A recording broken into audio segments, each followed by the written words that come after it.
Ceci est un livre audio autogénéré par Google. Première partie. Les dynamiques identitaires. Introduction. J'ai toujours envie d'étudier. J'adore l'école. À la rentrée scolaire, quand je voyais les livres et les classeurs, je me disais, je prendrais bien un cours pour avoir une stimulation. Valérie. Nous commençons donc ce voyage au pays des formations d'adultes, en rendant compte des contacts individuels que nous avons eus avec ses habitants. Ils nous ont laissé plusieurs impressions fortes. Ainsi, nous sommes frappés de la grande diversité des expériences de formation. Plus précisément, les motifs qui amènent les personnes en formation paraissent à chaque fois spécifiques. Il en est de même des ressources que chacun mobilise, dans le dispositif, mais aussi en dehors, pour apprendre et réussir. Nous sommes aussi étonnés de liens étroits que la formation entretient le plus souvent avec les multiples expériences des sujets, expériences professionnelles, familiales, de loisirs, etc. Ainsi, la formation représente pour les personnes interviewées tout autre chose et beaucoup plus que le fait d'acquérir quelques connaissances ou quelques savoir-faire nouveaux. Il n'est pas exagéré de prétendre que le plus souvent elle s'inscrit au cœur du projet de vie de la personne. Ces impressions fortes, nous allons les détailler, les concrétiser, en abordant 4 questions qui nous sont apparues comme cruciales en travaillant nos données et en les confrontant à la théorie des tensions identitaires qui a été évoquée ci-dessus. Dans un premier chapitre, nous explorons le rôle joué par le conjoint dans l'expérience de formation du sujet. Dès le début de l'analyse des entretiens, le conjoint nous est apparu comme un des acteurs cruciaux intervenant dans l'expérience de formation de l'étudiant, tantôt un élément moteur et tantôt, pour quelques sujets, un obstacle ou un frein à l'engagement et ou à la poursuite de la formation. En cours de travail, d'autres aspects ont retenu notre attention, en particulier les formes différentes que peut prendre la relation avec le conjoint. Elle est vécue par certains comme un donné intangible, tandis que pour d'autres, c'est la dimension affective qui prédomine et que d'autres encore la vivent comme un partenariat dans la conduite de certains projets. Dans les 3 cas, les incidences sur la formation sont spécifiques. Dans un second chapitre, nous nous sommes interrogés sur les abandons en cours de formation. Les enseignants responsables d'institutions les perçoivent généralement comme des problèmes, comme des échecs. Des échecs au plan institutionnel, notamment parce que les abandons entraînent une réduction des ressources financières. Des échecs également au plan de l'expérience du sujet, dont on imagine qu'il n'a pas eu le courage ou la motivation de persévérer. Nos analyses font apparaître ici aussi une grande diversité d'expériences, depuis l'abandon qui renvoie à des contraintes rencontrées hors du cadre de la formation, par exemple dans la vie familiale, jusqu'à l'abandon qui va de pair avec une réorientation professionnelle ou humaine vécue positivement par le sujet. Dans un 3e chapitre, nous nous interrogeons sur les liens que la formation entretient avec les autres expériences du sujet et par là, avec l'évolution profonde de sa personne. À cet égard, les interviews nous ont rendus sensibles aux multiples transferts entre l'expérience de formation et les autres domaines de la vie. Nous n'entendons pas ici la notion de transfert au sens étroit, le fait d'appliquer hors du cadre de la formation une connaissance ou une compétence apprise. Nous la voyons dans un sens plus large, comme la transposition de finalités, de stratégies, de compétences, etc. d'un domaine vers un autre. Dans les 2 directions d'ailleurs, de la formation vers d'autres domaines, mais aussi d'un autre domaine, expérience professionnelle ou familiale ou même sportive, vers la formation. Au chapitre 4, nous nous interrogeons sur la manière dont les étudiants utilisent les ressources qu'ils peuvent glaner dans et en dehors du dispositif de formation. Il peut s'agir des notes de cours, des relations avec les autres étudiants, des relations avec les tuteurs, professeurs, etc. Nous montrons comment les étudiants tirent chaque fois un parti original de ces diverses ressources, en fonction de leurs caractéristiques particulières, leur plus ou moins grande capacité à s'autodiriger, leur expérience professionnelle ou de vie, leur but propre, etc. Ceci nous autorise à représenter l'étudiant en formation comme un véritable chef d'orchestre, choisissant et utilisant à sa manière les instruments qui sont à sa disposition. Chapitre 1 : La formation, l'affaire du couple. À certains moments, c'était très difficile. Il ne comprenait pas pourquoi je fais ces études. Valérie. Introduction. Dans ce premier chapitre, on mettra en évidence le rôle que joue le conjoint dans l'engagement en formation et dans la persévérance ou au contraire l'abandon du sujet, comme suite aux problèmes qu'il rencontre en cours de formation. La théorie des tensions identitaires de Higgins, 1987-2000, met en évidence l'importance de ce qu'on appelle les autres significatifs dans la genèse des tensions identitaires d'un sujet et par conséquent dans la recherche de stratégies pour réduire cette tension. C'est ainsi que le sujet va sentir un malaise, une tension, lorsqu'il perçoit un décalage entre plusieurs images qu'il a de lui-même, ou encore lorsque l'image qu'il a de lui-même ne correspond pas à l'image que lui renvoie une personne importante dans sa vie. Selon l'importance de cette tension, le sujet sera motivé à poser un acte pour réduire l'écart entre les deux images. Cet acte peut rester à un stade intentionnel pendant longtemps, jusqu'au moment où un événement biographique faisant sens pour l'individu l'amènera à poser cet acte. Les travaux de Jean-Marie Barbier, 1996, Mokhtar Kadouri, 1996 et Étienne Bourgeois, 1999, ont mis en évidence les relations entre l'engagement en formation et la dynamique identitaire du sujet. Grâce à nos recherches sur l'engagement en formation des adultes et grâce à nos observations de formateurs et conseillers, nous avons pu nous rendre compte de l'importance du conjoint dans la genèse et l'évolution de tensions identitaires, ainsi que dans l'adoption de stratégies pour réduire celles-ci.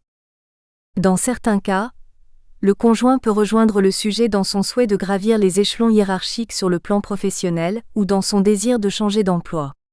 L'insatisfaction du sujet à l'égard de son état actuel est alors partagée par le conjoint, tout comme le désir d'atteindre un autre état, plus satisfaisant. Si nous utilisons le vocabulaire des tensions identitaires, nous pouvons dire que la tension que le sujet ressent entre l'image actuelle et l'image idéale de soi est congruente avec les images de soi renvoyées par le conjoint. Dans cette première éventualité, le sujet et le conjoint peuvent estimer que l'engagement en formation est une bonne stratégie pour arriver au but. Dans ce cas, le conjoint joue un rôle moteur. Par contre, il se peut que le sujet ait envie d'occuper une position hiérarchique haute tandis que le conjoint, pour des raisons liées à sa propre dynamique identitaire, souhaite que sa compagne, son compagnon, reste à sa place et ne progresse pas. Dans ce cas, le soi idéal du sujet n'est pas partagé par le compagnon, la compagne. Dans ce second cas, la tension identitaire du sujet est double. Non seulement il y a une tension entre le soi actuel et le soi idéal du sujet, mais également entre ses images et celles qui lui sont renvoyées par son compagnon, sa compagne. L'engagement en formation comme moyen de résoudre la tension entre le soi actuel et le soi idéal du sujet sera rejeté par le compagnon, la compagne. Ici, le compagnon, la compagne, joue un rôle de frein. Notre interrogation sur le rôle du conjoint va plus loin que son attitude face à la reprise des études du sujet. Comme nous l'avons souligné, cette reprise des études prend place dans un ensemble complexe de dynamiques identitaires. Elle est la réponse concrète à des tensions qui, pour certains, sont en place depuis longtemps.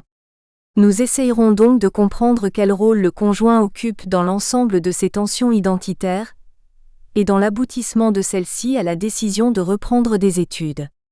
Autrement dit, comment comprendre le rôle du conjoint dans la motivation, et cela dans le cadre plus général de la relation entre engagement en formation et dynamique identitaire.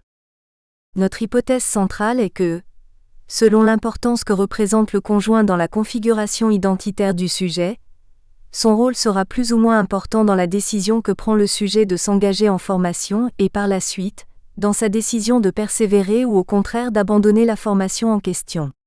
En d'autres termes, selon que le conjoint fait ou non partie des autres significatifs, son attitude sera ressentie comme importante par le sujet, dès lors que celui-ci est confronté à des tensions identitaires. C'est bien le sens que donne le sujet, au travers de l'entretien, à l'attitude du conjoint qui nous intéresse ici.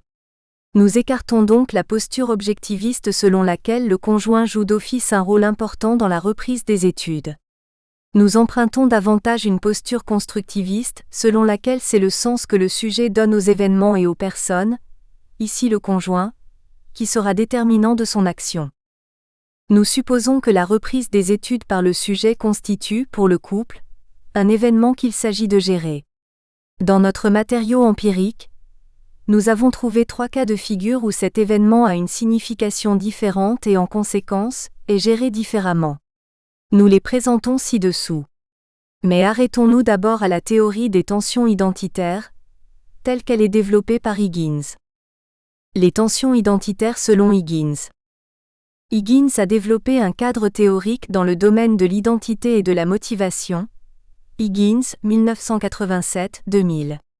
Dans notre recherche, nous mobilisons une partie de cette théorie, celle qui porte sur les représentations de soi en tension. De quoi s'agit-il ? En anticipant quelque peu sur nos données empiriques, citons le propos de Gilles. Chaque emploi que j'ai fait n'était pas motivant.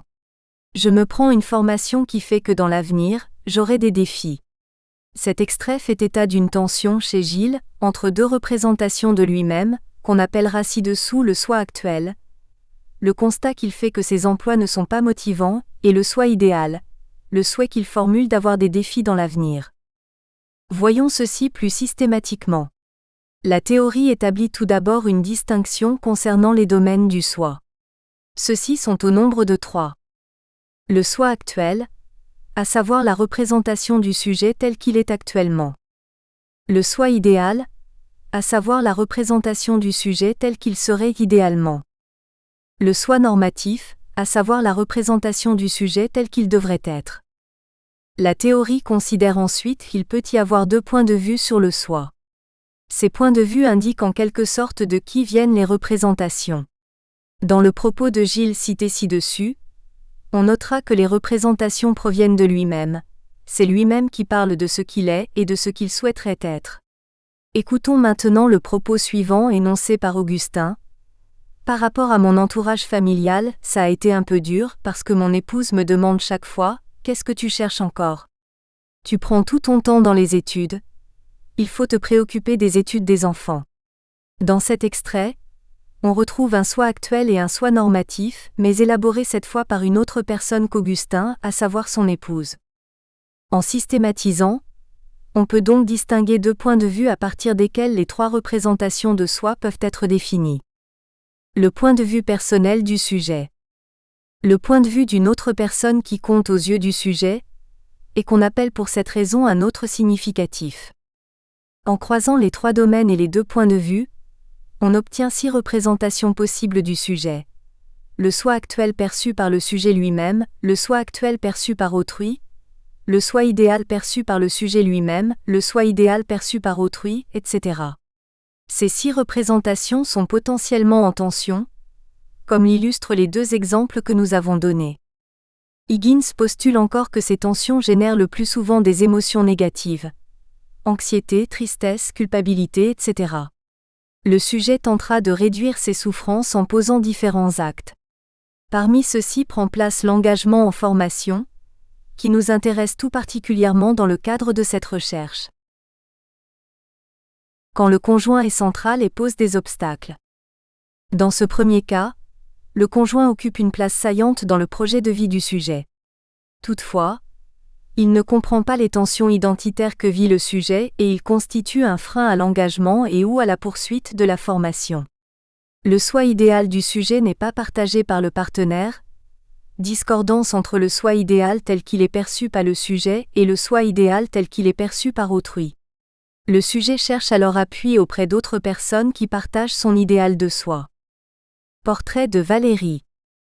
Valérie, étudiante à Gesteco, est une jeune femme de 26 ans qui a obtenu un premier diplôme de l'enseignement supérieur non universitaire en tourisme.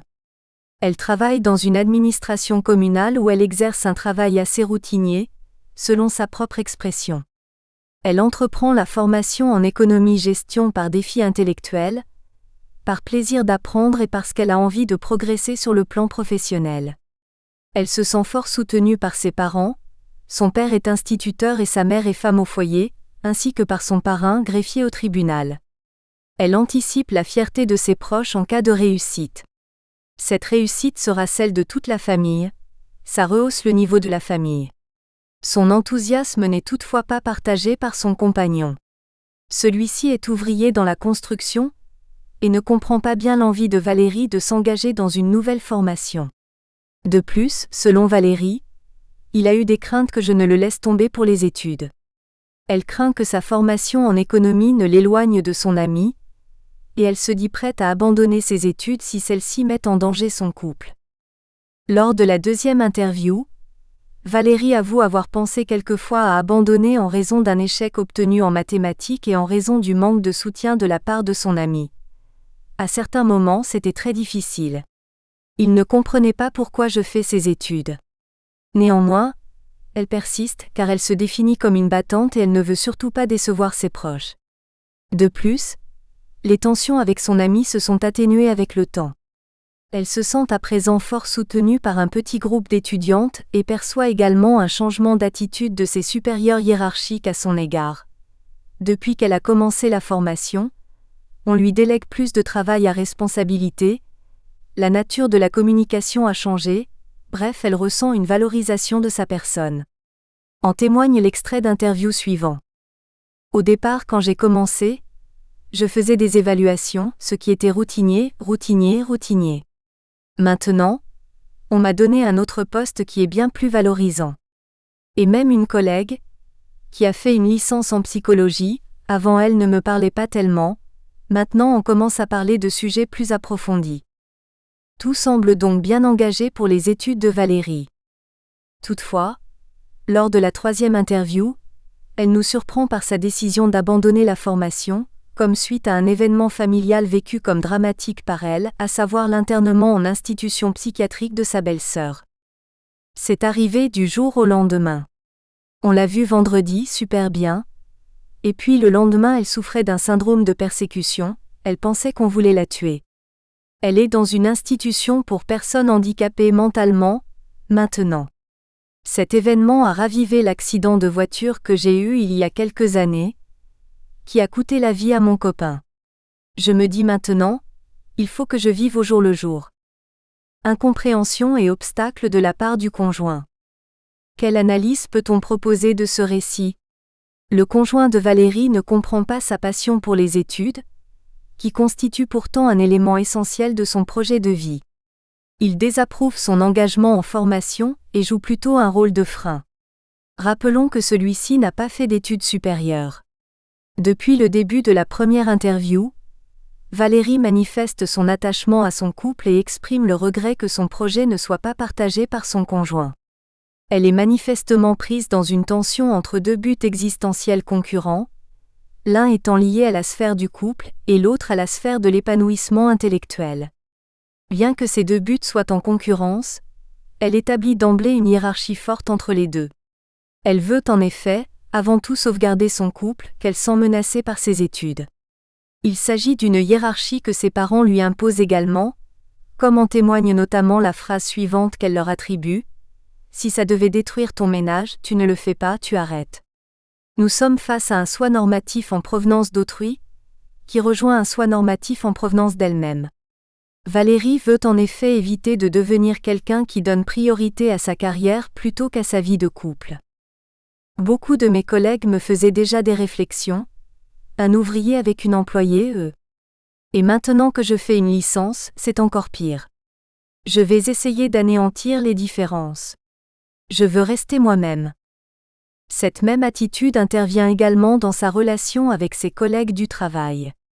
Elle ne veut pas être quelqu'un de dominant. Je vais essayer de ne pas dire « je suis diplômée, je connais tout ». Cela, je ne le supporterai pas. Si je sais aider des gens grâce à mon diplôme, je le ferai. Lors de la deuxième interview, les contraintes en provenance de son couple se sont quelque peu amenuisées. Son ami comprend mieux pourquoi elle veut faire des études, mais celui-ci continue toutefois à poser un frein. Recherche de soutien chez les autres. Valérie compense les obstacles posés par son conjoint en s'appuyant sur d'autres étudiants. Ceux-ci deviennent des autres significatifs qui jouent un rôle moteur. En effet, à de multiples reprises, Valérie souligne l'importance de deux étudiantes. Elle parle d'un trio. Le fait de suivre la même formation, de travailler toutes les trois dans un service public et de devoir faire face aux mêmes contraintes, crée des sentiments partagés et une communauté identitaire. De toute évidence, les soi idéaux des trois filles se rejoignent. Ainsi, dès qu'une des trois se décourage et qu'il y a menace d'abandon des études, les autres interviennent pour l'encourager. En témoigne l'extrait d'interview suivant. On s'envoie des emails pendant notre boulot pour dire « Allez, courage ». À un certain moment, Si je ne les avais pas eues, je crois que j'allais arrêter.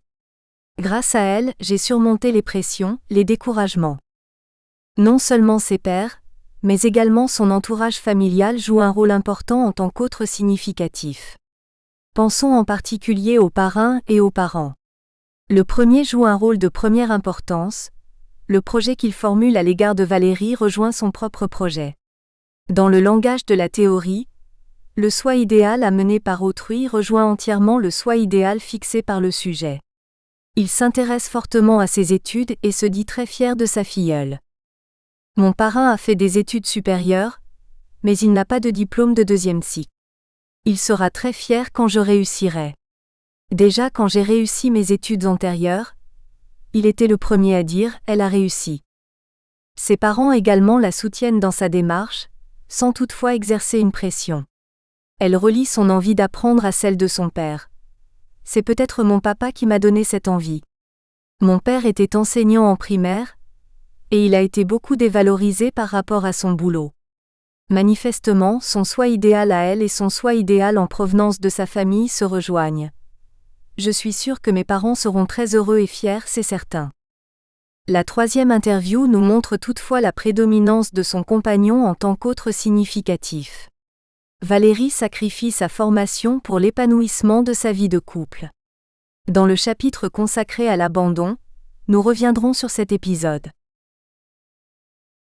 Quand le conjoint est central et joue un rôle de moteur. Dans ce deuxième cas, le couple occupe également une place centrale dans les projets de vie du sujet. Ici, le conjoint est en phase avec la dynamique identitaire du sujet et constitue un moteur pour son engagement en formation. Le soi idéal est partagé par le partenaire, qui adopte une attitude de bienveillance à l'égard du projet de formation du sujet. Dans le langage de la théorie, le soi idéal défini par le sujet rejoint le soi idéal défini par autrui. Portrait de Stéphane. Stéphane est étudiant à Administra. À 48 ans, il a une carrière d'enseignant de 22 ans. Orthopédagogue de formation, il a enseigné les mathématiques et le français aux élèves en difficulté dans le secondaire. Le travail avec des petits groupes d'élèves lui permettait de développer des relations riches. En témoigne l'extrait suivant. Tu finis par créer un attachement, un lien qui fait que l'élève travaille aussi pour te faire plaisir. Il travaille parce qu'il t'aime et que tu l'aimes. Depuis quelques années toutefois, il se trouve confronté à des groupes plus vastes qui l'empêchent de développer la dimension relationnelle. C'est là que j'ai perdu pied parce que je devenais un numéro et que l'élève devenait un numéro. Il ne se sent pas à l'aise dans ce système. Il décide de réorienter sa carrière, sans toutefois se donner un projet précis.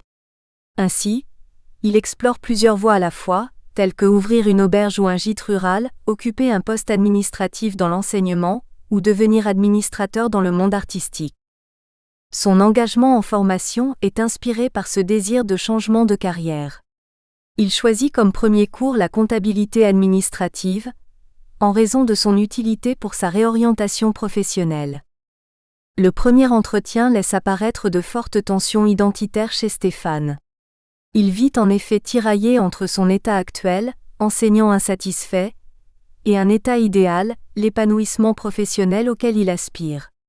Ce désir de changement entraîne toutefois l'actualisation d'une ancienne tension identitaire dans laquelle la pauvreté occupe une place prépondérante.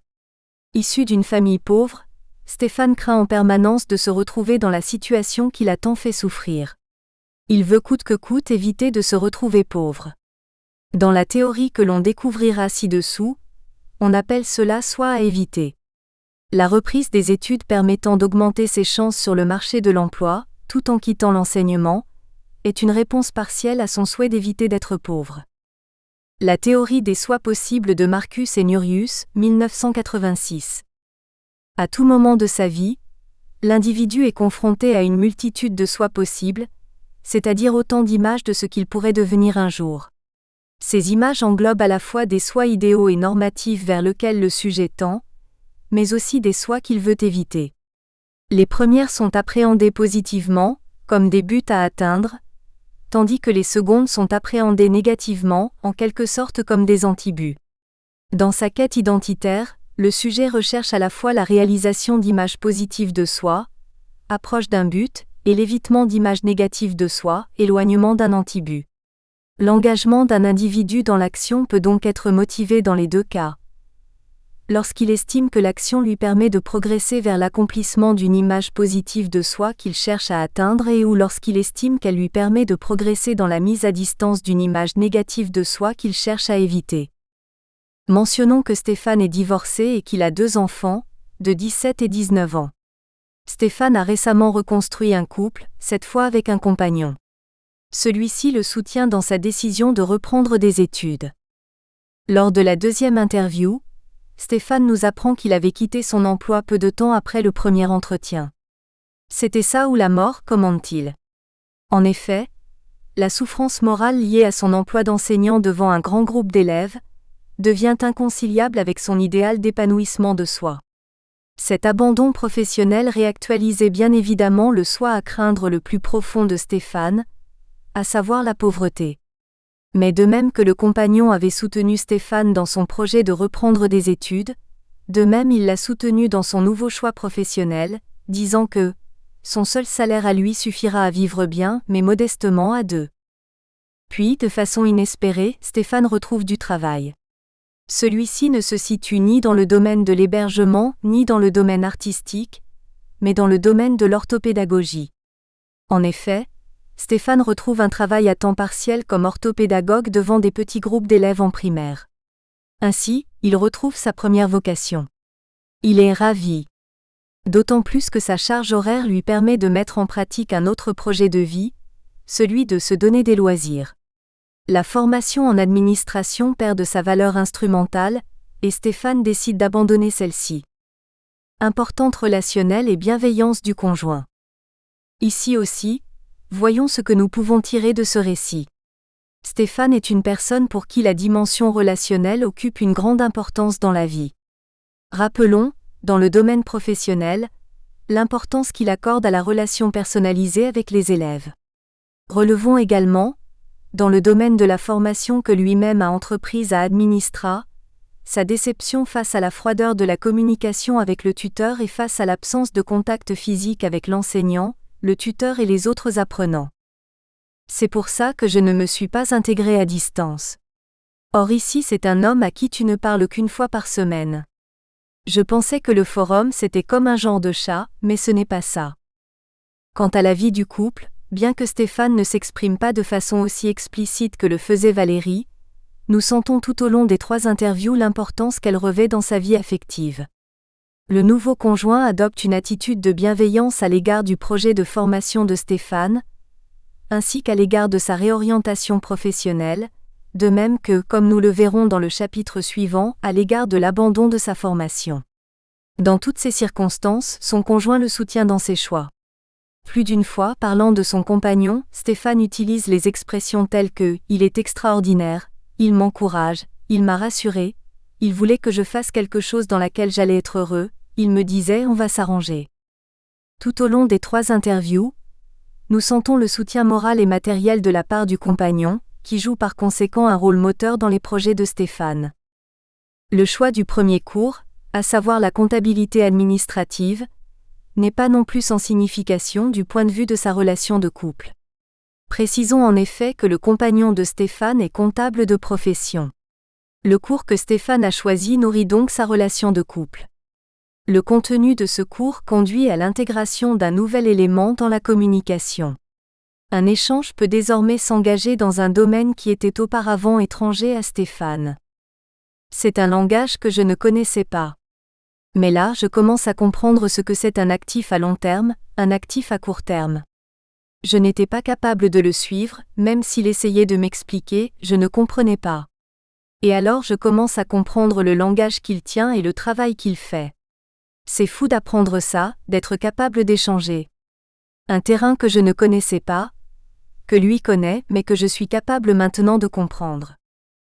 Tout cela témoigne du...